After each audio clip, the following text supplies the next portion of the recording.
বিধানসভাৰ উপাধ্যক্ষ নোমল মমিনক আক্ৰমণ কৰিছিল নেকি নুৰুল হুদাই ডাক্তৰ নোমল মমিনক ৰূপহীৰ বিধায়ক নুৰুল হুদাই আক্ৰমণ কৰিছিল নেকি নুৰুল হুদাই প্ৰত্যাহ্বান জনাইছে প্ৰত্যাহ্বানেই নহয় কোৰানত হাত থৈ শপত খাব পাৰিম বুলি কৈছে মই মৰা নাই কিন্তু বাইবেলত হাত থৈ ডাক্তৰ নোমল মমিনে শপত খাব পাৰিবনে বুলি নুৰুল হুদাই প্ৰশ্ন উত্থাপন কৰিলে উল্লেখ্য যে এই বিতৰ্কক লৈ শেহতীয়াভাৱে দিছপুৰ থানাতো উপস্থিত হৈছিল দিছপুৰ থানাত ইতিমধ্যে এজাহাৰ দিছে ডাক্তৰ নোমল মমিনে আৰু ইয়াৰ পাছত ৰূপহীৰ বিধায়ক নুৰুল হুদাই এই বিষয়টো সন্দৰ্ভত মন্তব্য কৰিছে স্যাৰ ডক্টৰ নোমল মমিন ডাঙৰীয়া মই প্ৰথম 2016 চনত বিধানসভাৰ মজিয়াল নিৰ্বাচিত হৈ আহিছোঁ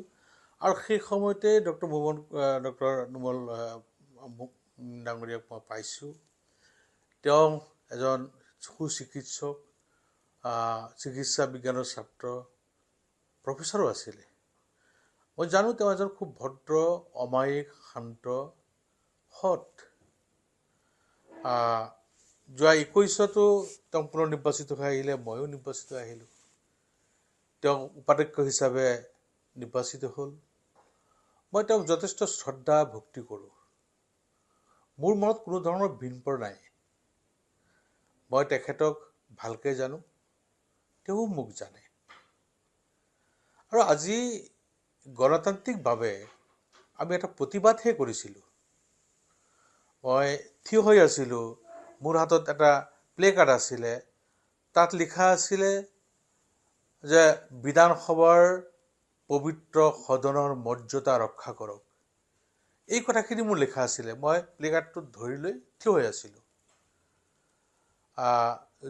সিদিনা ৰূপজ্যোতি কুৰ্মী ডাঙৰীয়াই যি ঘটনা বিধানসভাৰ মজিয়াত কৰিলে তাৰ আমাৰ বিধায়িনী দলৰ দলপতিয়ে এখন পত্ৰ দিছিলে যে আজি বিধানসভা আৰম্ভ হোৱাৰ আগতে তাৰ এটা উত্তৰ দিব লাগে সেই উত্তৰৰ কাৰণে আমি গৈছিলোঁ আমাক আমাৰ বিধায়িনী দলৰ নেতাই দুটা ভাগত দিলে এটা উপাধ্যক্ষ যোৱা ৰাস্তাটোত আৰু এটা আমাৰ স্পীকাৰ যোৱা ৰাস্তাটোত আমি ঠিক ৰৈ আছিলোঁ ৰৈ থকা অৱস্থাত উপাধ্যক্ষ ডাঙৰীয়া আহি চিধা সোমাই গুচি গ'ল আমাক এটা ঠেলা মাৰি গুচি গ'ল গতিকে মোৰ তেনেকুৱা কোনো অভিপ্ৰায় নাই বা তেওঁক কোনো মই প্ৰশ্ন কৰা নাই বা তেওঁৰ লগত কোনো বেয়াকৈ মাতো মতা নাই আমি এটা কথা কৈছোঁ যে বিধানসভাৰ গৰিমা যাতে ৰক্ষা হয় বিধানসভাৰ গৰিমা ৰক্ষা কৰে এই কথাটোৱেই কৈছিলোঁ কিন্তু খন্তেক পিছতেই বিধানসভা চলি থাকোঁতে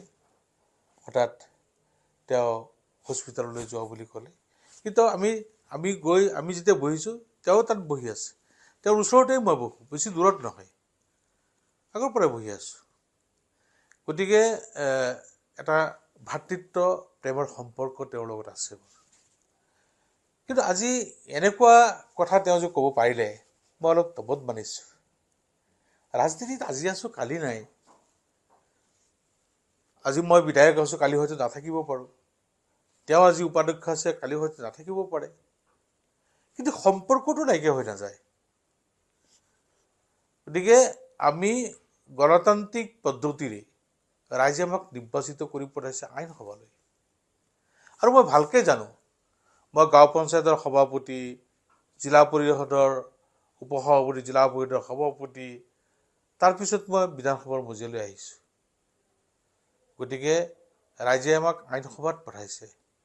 গতিকে তাত কমচে কম মোৰ দ্বাৰা 1% অন্যায় মই কৰিব নোৱাৰোঁ মই সেই ধৰণৰ নহয়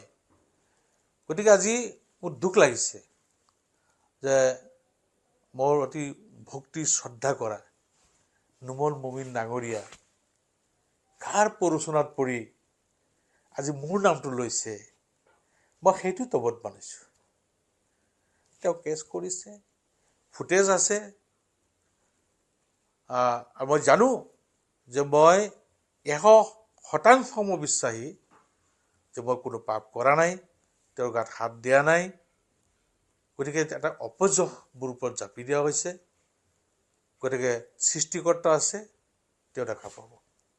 তেওঁ বিচাৰ কৰিব মই মোৰ ধৰ্মপুথি কোৰাণত হাত দি মই ক'ব পাৰিম যে ডক্টৰ নুমল মমিন ডাঙৰীয়াক গাত মই স্পৰ্শ কৰা নাই, কিন্তু তেখেতে এজন খ্ৰীষ্টিয়ান লোক,